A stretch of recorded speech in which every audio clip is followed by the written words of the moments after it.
আশরাফুল মাখলুকাত বানালেন। এত বৈচিত্র্য মানুষকে আল্লাহ দিয়েছেন, বিবেক দিয়েছেন, আবেগ দিয়েছেন, বাক শক্তি, কথা বলার ক্ষমতা। কোন প্রাণীর আছে? সুবহানাল্লাহ কইবেন না? বিবেক দিয়েছেন, আবেগ দিয়েছেন, বাক শক্তি দিয়েছেন, উপলব্ধি করবার মতো ক্ষমতা দিয়েছেন।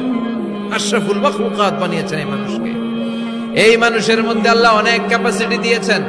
আবার আল্লাহ বললেন, ওয়া মিন আয়াতিহি খালকুস সামাওয়াতি ওয়াল আরদি ওয়া ইখতিলাফু আলসিনাতিকুম ওয়া আলওয়ানিকুম ইন্না ফী যালিকা লাআয়াতিন লিল আলিমিন। আমার সৃষ্টির মধ্যে অসাধারণ সৃষ্টি, আকাশ এবং জমিন সৃষ্টি, গায়ের রঙের ভিন্নতা, ভাষার ভিন্নতা। সুবহানাল্লাহ। আমরা কোন ভাষায় কথা বলি? কথা বলেন? আপনি কি মনে করছেন সারা ওয়ার্ল্ডে এই ভাষায় কথা বলে? ইন্ডিয়ানরা বলে হিন্দিতে, ইংরেজরা বলে